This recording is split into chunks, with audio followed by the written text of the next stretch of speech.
I want to say thank you for my parents, my husband, my kids, my community, my fitness people. I have met amazing people, and I'm grateful for all of you guys for being here. And I want to make it official. My parents, even the community in Adama growing up, they instill you bits and bits of principles in life that you will always treasure for life.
Thank you everyone for making time and be here. On any given day, millions of people navigate between worlds, balancing family, love, careers, and identity across languages, beliefs, and borders. Whether you're parenting multicultural children in a cross-cultural relationship, or working on global teams, or simply searching for a sense of belonging. Bond Beyond Borders offers the clarity and encouragement you need to thrive. In this book, the author shares her personal journey from living between cultures, sharing life in an intercultural marriage, and guiding her children in a globally minded home, to overcoming prejudice, facing bias, and navigating struggle with belonging in professional spaces. Drawing from years of living and working abroad, wellness coaching, and health innovation, she shows how you can stop resisting cultural tension and start using it as a fuel for growth and connection. Our program tonight is going to be brief and to the point. We start with the opening remark of our author, and we're going to have her message. She's going to share us how she's inspired, her journey, and the meaning of cultural connections. After that, we're going to have a few minutes of panel discussion with people that experienced cross-cultural and other types of relationship in their lives. Then we'll move on to a question and answer session. If you have questions, we're going to ask our author, and she's going to reflect based on your questions. Moving on, I've heard there are some people who have read the book, so they're going to reflect on what they thought of the book and what they gained out of the book. And finally, we're going to have a networking session with our author, and also she's going to sign her books for you guys. Now, without further ado, let me introduce our author. Seble Lemma.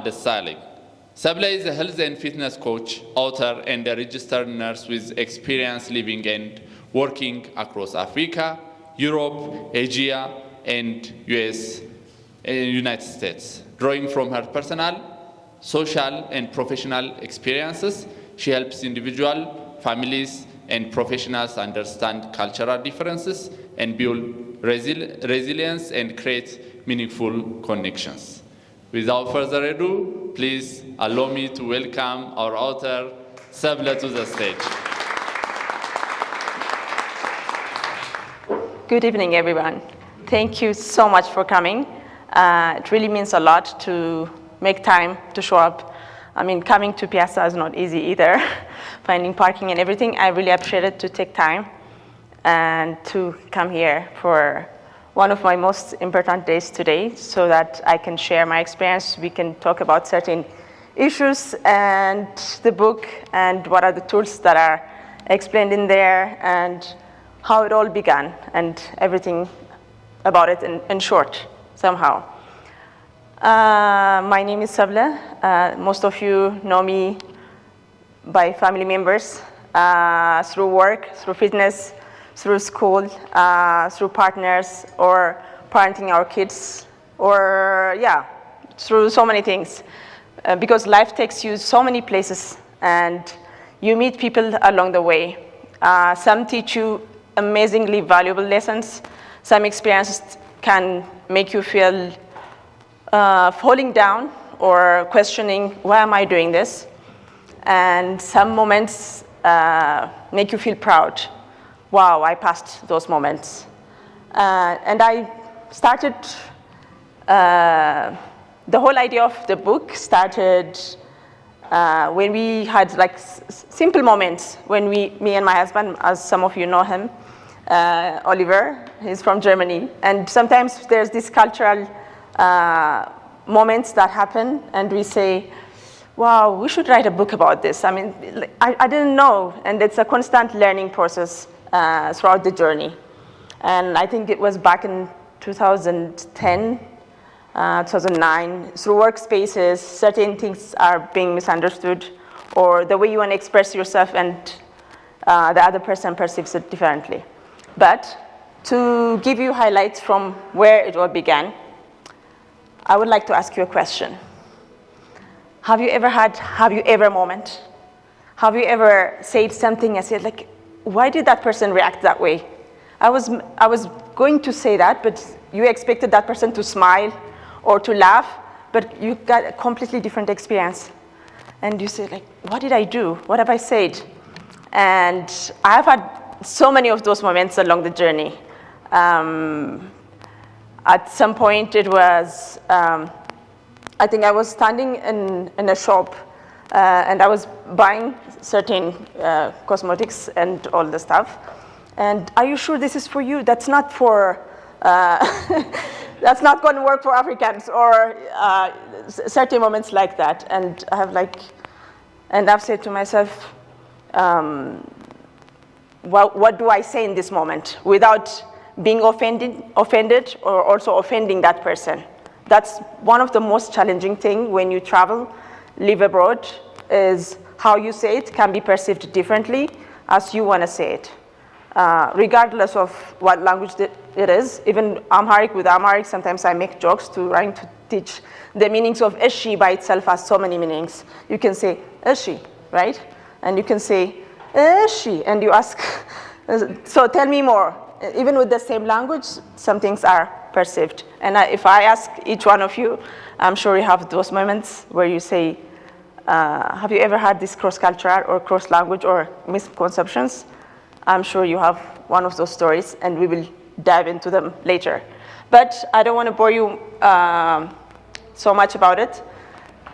Let me tell you what inspired the book. Living in Pakistan was quite different for us. As a couple, as raising children in Pakistan, knowing certain cultural boundaries and the way you say, the way you communicate. South Africa is a different story. Within Ethiopia, you come back even as an Ethiopian yourself. There are certain things keep evolving. We human beings keep evolving. And we are constantly learning, adjusting as we go along. And along the journey, we are missing,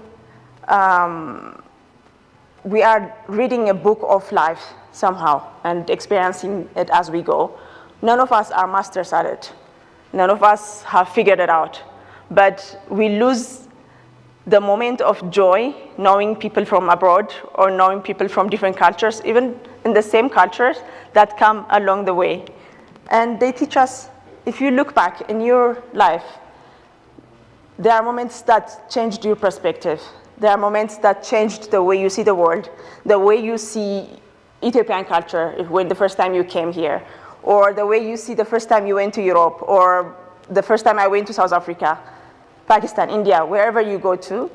It changes everything. That person gives you the highlight of the experience of the culture. And I always say, when people apply for visa, the embassy itself already tells everything that you need to know about the country. It starts with the customer service, it starts how they welcome you, and you arrive in the country, and it gives you also that experience. And that triggers either a good experience or a bad experience. And instead of having that assumption, one of the reasons that I wrote the book, why not just face it and experience it? Instead of assumption from the news that we have heard, or somebody has told us, oh, this country is like this, these people are like this, why not firsthand experience it and see it as a journey? And instead of drifting apart in our differences, how can we come together and find ways that bridge us common stories, common experiences? The last time we were in, I think it was Taiwan, there were people who were writing wishes in the board, in the mountain. And they were saying, like, I wish for my family health and love. I wish if I am financially well. I wish my parents are well. And almost everyone from all different countries wished similar things, if not one or two, three different things. And regardless of any location, any country that we are, we all humans share the same passion, the same family, the same wishes, health, wellness, happiness, and joy. And we tend to forget that when there's so much hustle within our relationships, within our workspaces, within our hoping that it will be good one day, or am I worried what's going to happen to my children? That is the question. So how do we actually enjoy today, the relationships that we have, without worrying about what's going to happen and what would that person think, and how do we build resilience along the way? So what inspired the book is there's so much going on in the world that's making us worry, give up, and how do we make it work? How do we continue? How do we raise children in this society today? But we forgot our human aspect of everything that we do with life. So the book is, I wrote it from my experience and the challenges I faced, the days that I felt so down abroad, missing my family, and the days that I was also strong, and I looked back and I was so proud of myself. And I write a lot of experiences in there, not only mine, but also friends and other cross-cultural experiences.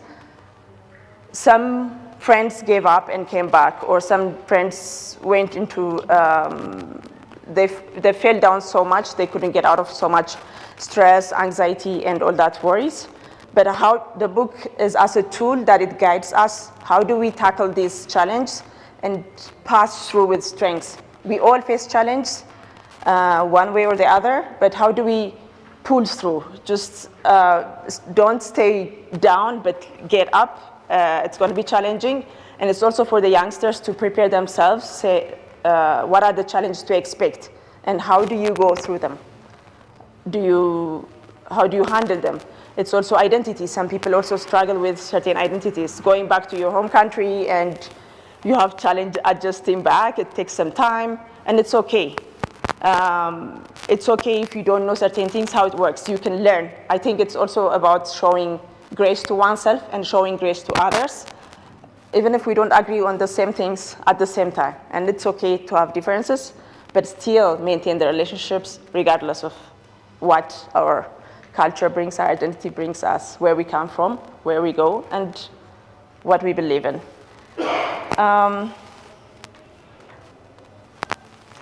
Most of us also work in international companies, or besides the relationships, we also have businesses that we deal. Some of our family members are abroad. My brother, for example, just left to Europe. And I'm thinking, sitting down, oh, this is my youngest brother, and I'm thinking, and I know exactly what he's going to face, but we talk about it a lot. And I want that it helps in a way what I faced already, that people don't have to face it again. At least they have kind of a guidance or a tool how to deal with it and pass through and achieve what they want to achieve. So the book is for those of us who are living and working across cultures. We are in a globalized world right now, whether it's through migration or technology or devices that we have, business deals, collaborations. That is very important to avoid misunderstanding and misconceptions so that we can achieve the goal and the vision that we have for this world. We all believe, I'm sure, that we have an impact and a role to play.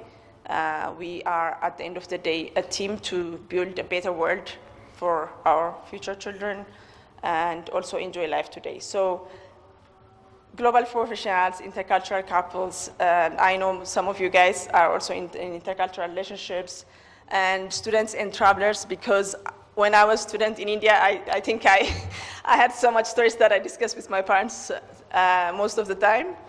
Back in the days, we didn't have phones and all those devices. I don't know if some of you guys remember, it was like this dial-up calling.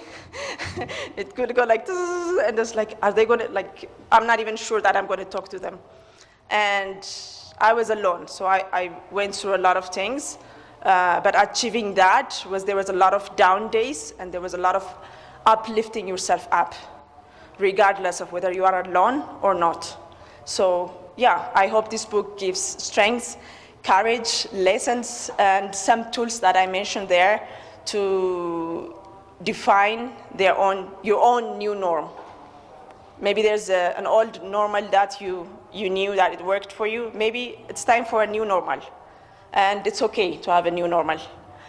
Yeah, so pretty much that. And before I finish, I want to mention that it's time.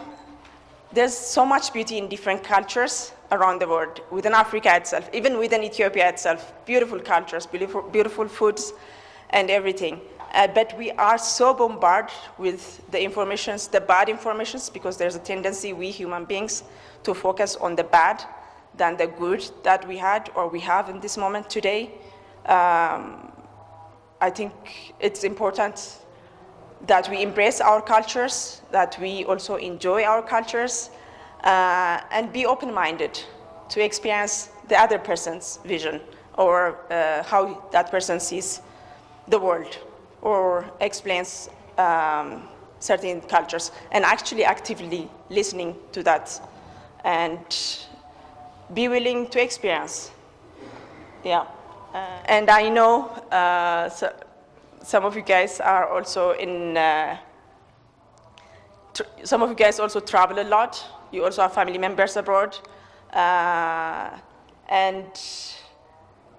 I define that also in the book as you are the bridge builders, regardless of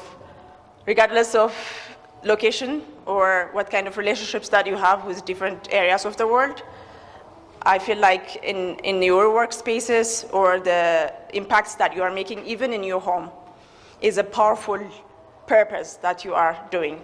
And I call it also in the book, you are bridge builders.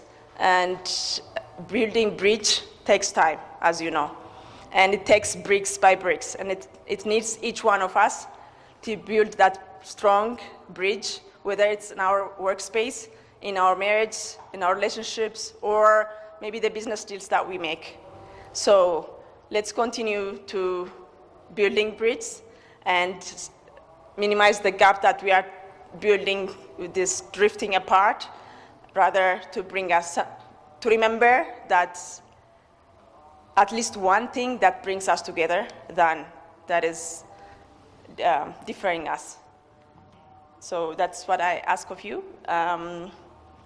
Yeah. So we will read some of you guys have already read part of the books. I'm going to read at least small parts of it. So this is page 38, if you have it already. Expecting acceptance is one of the struggles, not only in living abroad as a student or as an expat or working abroad, but also here in Ethiopia. It's a sentence to a lifetime struggle. One thing we can all agree on is that we all want to be accepted for who we are, no matter where we go. However, it's not always easy. Finding sense of belonging can be challenging in a society full of differences, especially if you come from different country or cultural background. Even if you are just living your life within your own community, you might notice that people seem tense, as if they are ready to be offended. We have hardened our hearts, refusing to accept anything that's even slightly challenging our views. Past betrayal and losses have fueled this intolerance. It's rare to encounter people who are open to new ideas and welcoming newcomers. Tolerance for our differences has decreased to the point where we may wish to harm upon each other, whether through actions or words. It's becoming increasingly difficult to find people who accept you for who you truly are, especially among those you value and respect. And what happens if they don't accept you? Then there's a lot of tools and explanation. You have to continue reading. And just one more last one.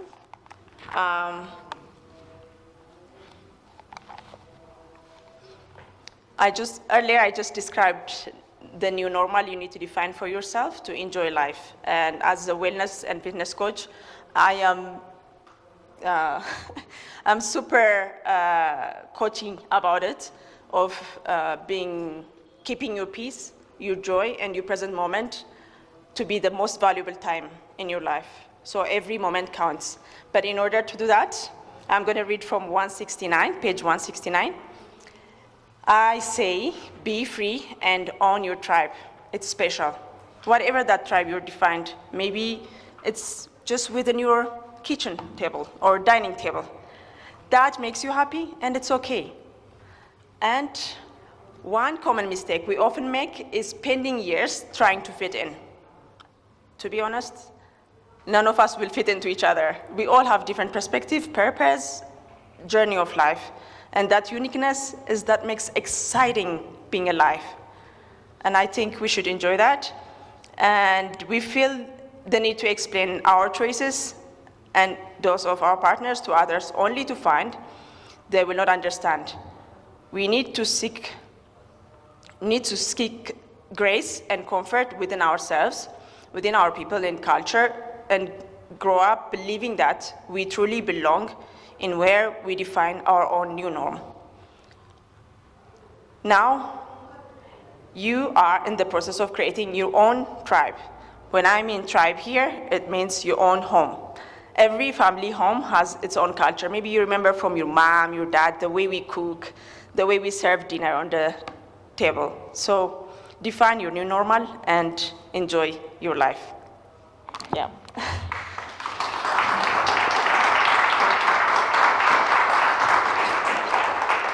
Thank you so much for those inspiring words, sharing us your journey and experience throughout your life and how you came to write this book. Now we'll move on to the panel discussion. One of our panelists is our author herself, and our other panelist is Thomas Schanz. And we would like to have one more panelist if you like to have us from the audience, by willingness, by show of hands. There are simple questions. If you live, work, if you have a relationship, intercultural relationship, feel free to come here. Thank you very much, sir. So we'll set up the panel here and we'll start our discussion.